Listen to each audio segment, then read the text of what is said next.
right, good morning, everybody. Is it me or is work and business just getting better and better and busier?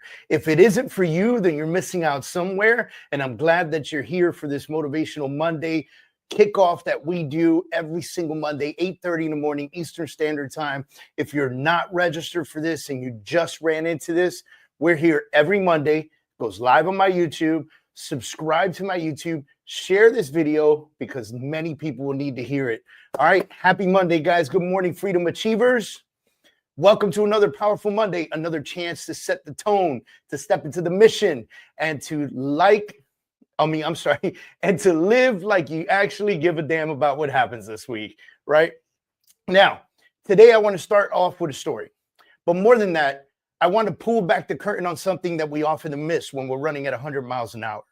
The value of the journey itself. The moments we dismiss, overlook, and undervalue, those are the exact moments that build us. I'm going to tell you about baseball, but this isn't just about a game. This is about perspective, about honoring your roots, and about becoming someone who truly understands the difference between success that's earned and success that's just handed over. You know, yesterday, I had the amazing honor of taking my nephew, my godson, to his very first major league game. I went with my brother-in-law, Gene, and his son, Liam, and I had the honor of buying tickets for his first major league game and being there with him. And we didn't sit in the nosebleeds. We were behind home plate, a few rows up, premium seats. It was a hell of an experience. Now, my nephew plays baseball. He's passionate about it. So for me, it was more than just a day at the park. It was a way to inspire him to create a memory and maybe, just maybe, plant a seed he'll carry for the rest of his life. But as I sat there soaking in the view, the energy, the vibe, I looked up into the 400 level, which in Yankee Stadium was the 700 level. And that's when it hit me, because that's where I used to sit. You know, growing up, we didn't have much money. My stepfather, affectionately called my papi, was a Mets fan. And so when I was a kid, he'd take me to Mets games. But we did it the old school way. No parking passes. We took the train, no box seats. We found scalpers outside selling cheap tickets, and up, and away we went. Now, section 700 at Shea Stadium, let's talk about this. I don't even know if that section exists anymore with the new stadium, but let me explain what this means. It meant that we were so high up that the players literally looked like ants playing baseball. The speakers, we didn't have the sound systems we have today. They didn't reach us up there. So Bobby would bring a little handheld radio with him, and he would tune into the Spanish broadcast because he didn't speak English, so that he could follow along in the game watching the ants play. The fans around us had binoculars. I'm not joking. I remember thinking to myself, this is baseball? Like, why not just stay home and watch it on TV? It seems so much easier. But what I didn't understand back then was that Papi wasn't just taking me to see a game. He was giving me an experience. He was teaching me how to appreciate what I did have, even when it wasn't perfect. He was showing me what it took or what it looked like to show up, regardless of the circumstance. And he was building something for me and inside of me I didn't even realize till years later. Character, resilience, humility, and above all, the love for the moment, even when it's not glamorous. Fast forward a few years, one day, someone on my block in New York gave me tickets to a Yankee game. Now remember, Bobby's a diehard Mets fan. So when I showed up to give him with the tickets, he straight up refused to go with me. He would not go to a Yankee game with me. He looked at me like I had cursed in church, I swear to God. So I asked my mom, she told me, go find a friend, you can go. So I did. And Anthony and I made our way to Yankee Stadium on our own. Now we got to the gate, handed over our paper tickets, and this was, of course, way before digital.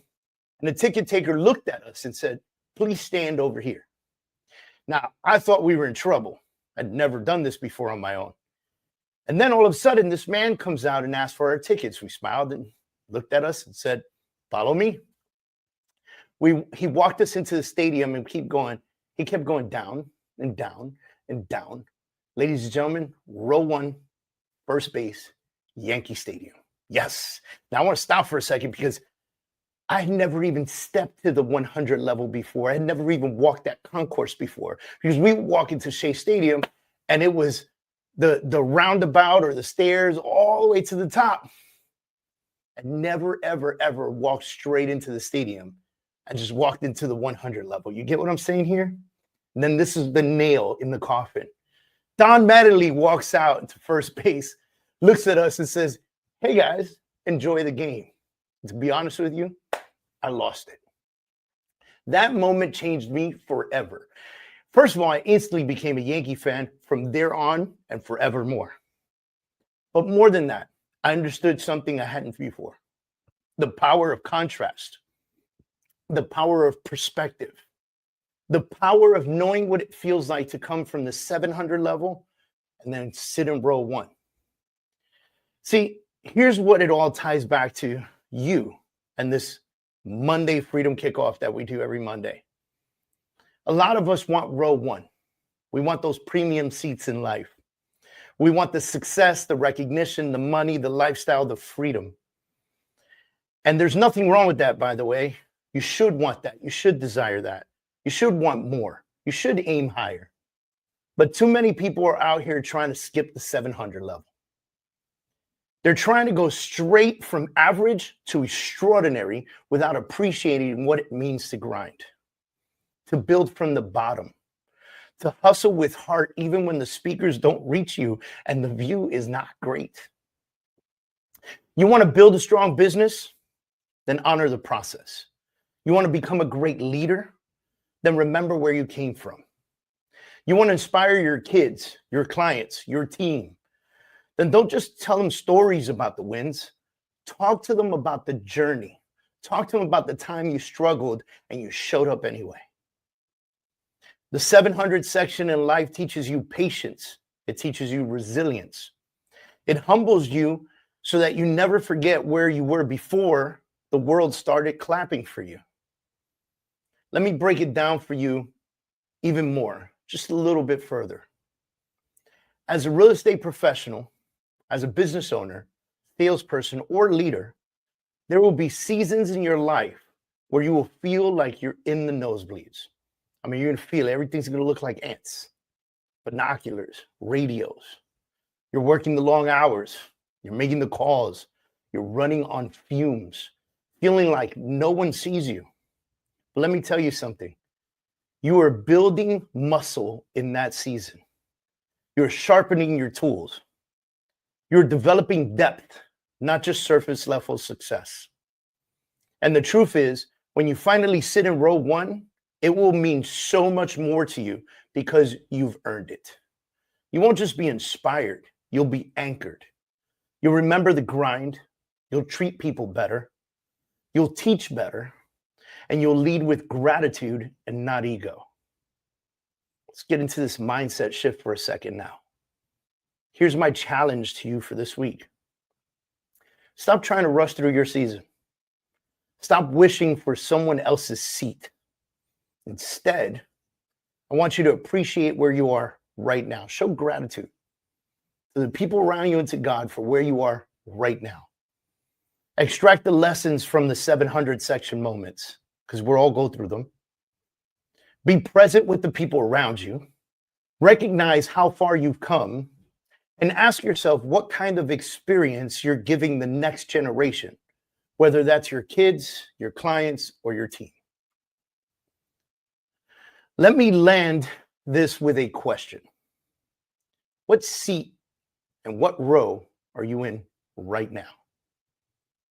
Are you looking around wishing you were closer to the action? Or are you present and grateful, knowing that the lessons right now are shaping your future? Look, I loved sitting behind home plate with my nephew. I loved the way his eyes lit up, how attentive he was, how excited he was to be there. I loved seeing him take it all in. But I also know that that moment wouldn't have meant as much as it had for me if I had not spent years in the 700s. So here's what I want for you. I want you to get to row one. I want you to crush your goals. I want you to be widely successful. But more importantly, I want you to understand what it took to get there. Remember the journey. Remember the process. I want you to appreciate every train ride, every cheap seat, every tough season, every no, every late night, every small win along the way, because that's what builds a life worth living. So this week, slow down a little bit, reflect, show gratitude. Pick up the phone, call somebody, tell them you're grateful for them. Look around the room, be grateful for what you have and where you are. Give someone else an experience that might change their lives. And keep showing up no matter where you're sitting. Because trust me, when row one shows up, you'll be ready. Let's go build something amazing this week. Let's hustle with heart. Let's live with purpose. And let's always remember where we started. This is in special honor to Papi, my stepfather. Took me to many baseball games, taught me how to catch a baseball, gave me a black eye with one, trying to teach me how to catch pop-up balls. Huge shout out to him for showing me humility and helping me stay grounded and humble, even in the times where I thought the world was mine and I had it all. Even in the times where ego took over, because I've gone through it all, ladies and gentlemen. I am not perfect. And I'm not asking you to be perfect. I'm telling you what helped me. And what helped me was to recognize the moments that got me where I am today. The life that I lived created the monster you see in front of you. You've got this, guys. Let's make it a Freedom Week.